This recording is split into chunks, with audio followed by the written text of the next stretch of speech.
Already ప్రజలు BRS అంటే విరక్తి పుట్టున్నారు. ఇప్పుడు కాంగ్రెస్ చేస్తున్న పనులంటే మీరు చెప్పినట్టు హైడ్రా కావచ్చు, మూసీ కావచ్చు, హైడ్రా కూల్చివేతలప్పుడు కానీ, మూసీ ఇళ్ల మీద ఆర్బీఐక్స్ రాసి కూల్చివేతలప్పుడు కానీ పట్టించుకొని బీజేపీ, అంటే కొంచెం స్లోగా రెస్పాండ్ అవుతున్న బీజేపీ తర్వాత బస్తీ నిద్ర ఇలాంటి కార్యక్రమాలు చేశారు. బీజేపీకి నిజంగా అంత నిబద్ధత ఉంటే కూల్చేతలప్పుడు వచ్చి అడ్డుకోవచ్చు కదా, ఎందుకు తర్వాత ఎప్పటికో రెస్పాండ్ అవుతున్నారని ప్రజలందరూ మాట్లాడుకుంటున్నారు. లేదు, అది తప్పు. మేము ఎక్కడైతే అడ్డుకోవాలో అక్కడ అడ్డుకున్నాము. ఒకటే పోలీస్ ఫోర్స్ పెట్టినది చాలా చోట్ల కూడా మనం ప్రివెంట్ చేశారు. అది రాంగ్. ఇప్పుడు మేమే కాదు, అన్ని పొలిటికల్ పార్టీస్ ఈవెన్ కొన్ని వచ్చినాయి రోడ్ల మీదకి, అరెస్ట్లు అయినారు, రిప్రజెంటేషన్ ఇచ్చినారు. అంతేగాని మేము ఏదో అప్పుడు రెస్పాండ్ కాలేదని చేస్తే పొరపాటు. అది రైతుల విషయంలో కానీ, స్టూడెంట్స్ విషయంలో కానీ, హైడ్రా విషయంలో కానీ, మూసీ విషయంలో కానీ, అన్ని ఇష్యూస్లో కానీ బీజేపీ ఎప్పటికప్పుడు రెస్పాండ్ అవుతుంది, ప్రజల పక్షాన నించుంది. మా నాయకులందరూ కూడా కలిసి, ఎమ్మెల్యేలు కానీ, ఎంపీలు కానీ, మా కిషన్ గారు కానీ, సంజయ్ గారు కానీ అందరూ కూడా దాని మీద రియాక్ట్ అయ్యారు, మాట్లాడారు. వాళ్ళని పోయి కలిసి వచ్చారు, ఆ ఒక ప్రాంతాన్ని తిరిగి వచ్చారు, వాళ్ళకి ధైర్యం చెప్పారు. కాబట్టి మేము స్పందించలేదని చెప్పడం పొరపాటు. అది దాంతోపాటు కాంగ్రెస్ వాళ్ళు అంటున్నారు, ఇప్పుడు మనకి తెలంగాణలో 8 మంది ఎంపీలు ఉన్నారు, 8 మంది ఎమ్మెల్యేలు వచ్చారు ఈసారి. సో ఫస్ట్ 8 మంది ఎంపీలు ఇచ్చినా కూడా ఇంతవరకు కేంద్రం నుంచి ₹1 నిధి కూడా ఈ 8 మంది ఎంపీలు తేలేకపోయారు. మనకి కాజీపేట కోచ్ ఫ్యాక్టరీ కావచ్చు, బయ్యారం స్టీల్ ఫ్యాక్టరీ కావచ్చు. ఉదాహరణకి ఏపీలో వచ్చే సంవత్సరం జరగబోయే గోదావరి పుష్కరాల కోసం కేంద్ర ప్రభుత్వం 100 కోట్లు కేటాయించింది.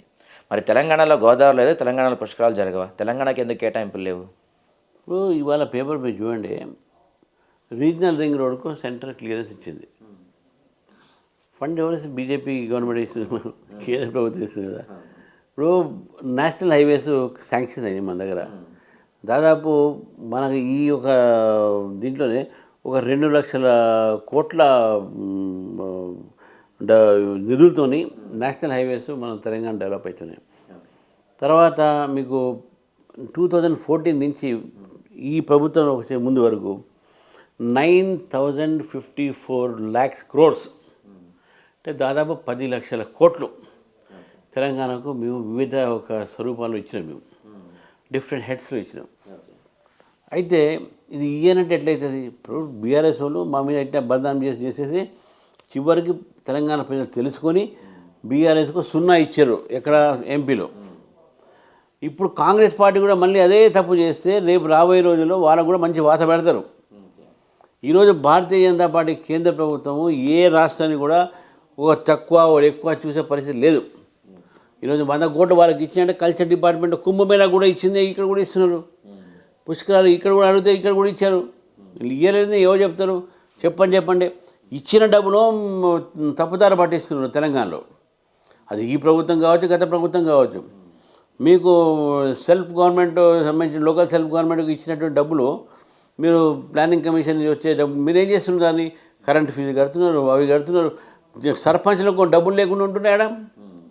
వాళ్ళు జైలుకు పోతున్నారు, మిస్యూజ్ చేశారని అది చేశారని చెప్పేసి డబ్బుల మీద మీరు వచ్చిన కేంద్రం నుంచి వచ్చిన డబ్బుని నిధులన్నీ కూడా మీరు దారి మళ్లిస్తున్నారు.